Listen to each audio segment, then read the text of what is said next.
Isang mapagpalang araw sa ating lahat mga idol. Ngayon nandito po kami ng tatay ko sa isang area, sa isang lupa nila na maliit. Tiningnan namin ito gawa nung ito yung kinawawa ng bagyong Upong. Dinaanan po ng buhawi. So kung makikita ninyo sa likod ko mga idol, ilang piraso na lang po yung nyug natin na nakatayo dyan. Gawa nung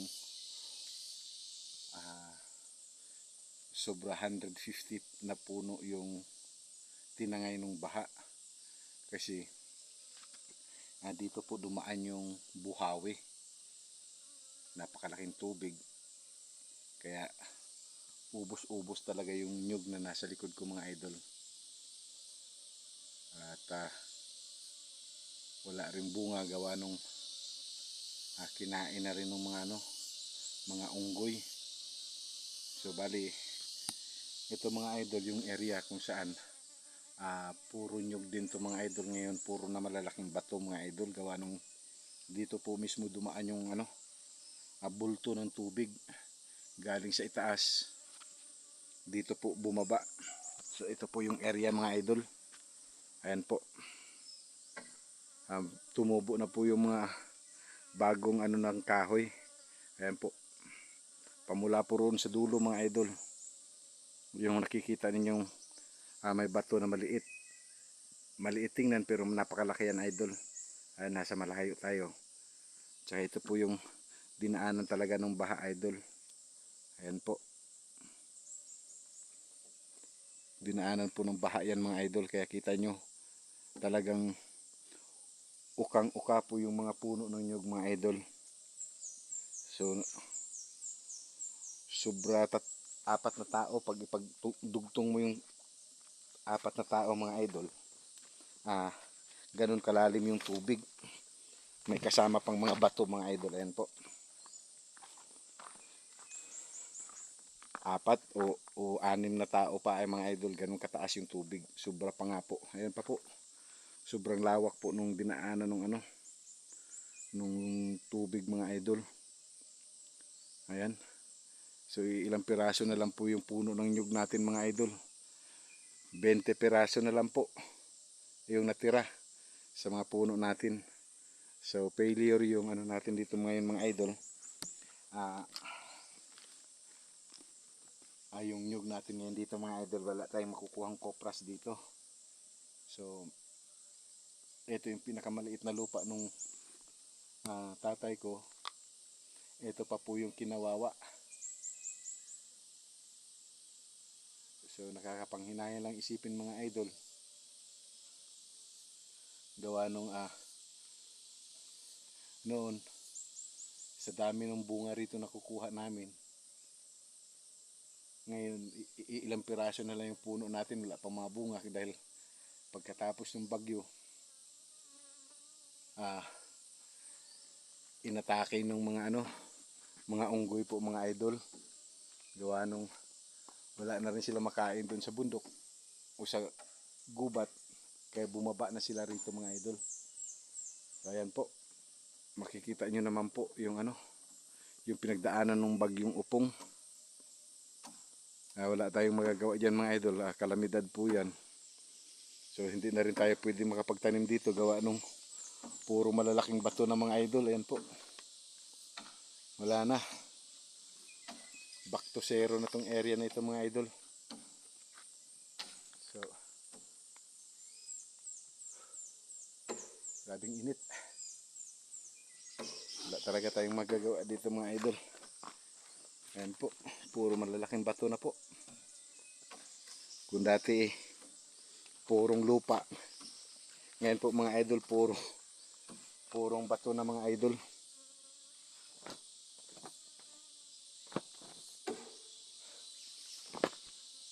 Makulit po yung bubuyog na maliit, maingay.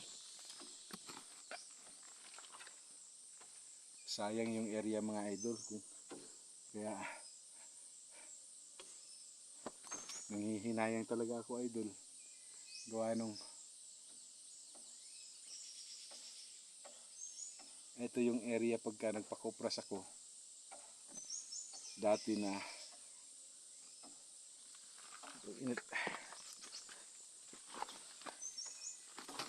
mabigat yung ano rito ay mga idol, yung kopra gawa nung iba yung ano nung texture nung ano nung kopra pag nasa malapit sa ilog itinanim. May kabigatan yung kopras mga idol. Hindi katulad sa patag, medyo magaan. Lalo na pagka yung hindi nadadaan gaano ng tubig. Ito sana dito ang mga idol. Nasa 150 na puno yung na-wash out nung bagyong Upong. Sayang.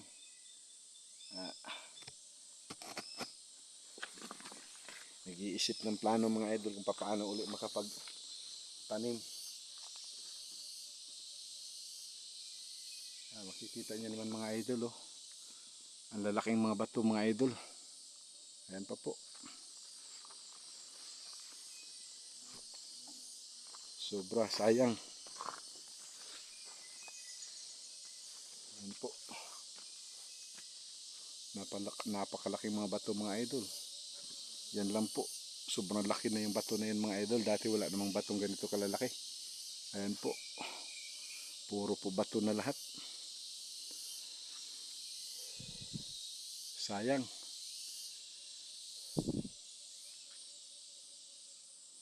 Ayan po.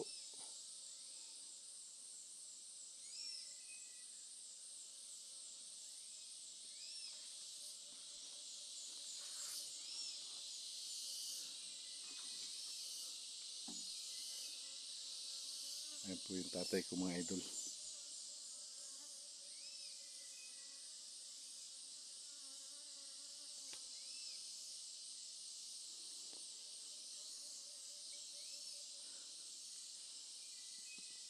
Wala nang kabunga-bunga yung mga nyug natin mga idol. Ayan po. Wala talagang bunga mga idol. Sayang. Dahil inatake na ng mga ano. Kinain na ng mga unggoy mga idol. Sayang masyado. Ayan pa po. Ang kabila. Wala din kabunga-bunga idol. Masyadong magubat kasi ito dito mga idol. Kaya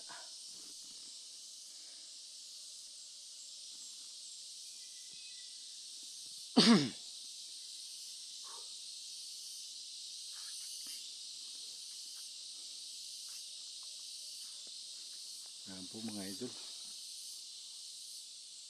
Ito yung talagang sinintensyahan ng ano mga idol. Buhawi. 3 buhawi po kasi ang dumumagsak doon sa taas mga idol. At dito dumaan sa lupa ng tatay ko.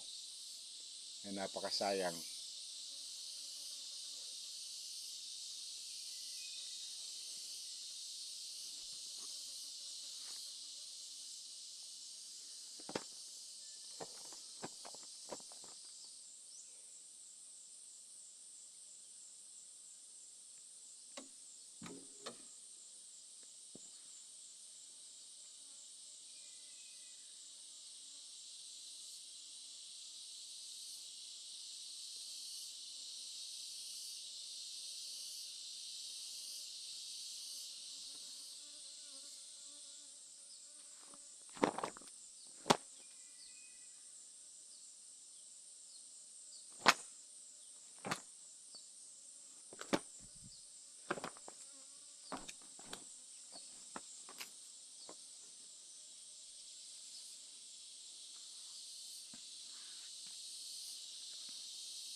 Saglit lang po ayun mga idol at may nagpapatulong po yung tatay ko. Saglit po mga idol.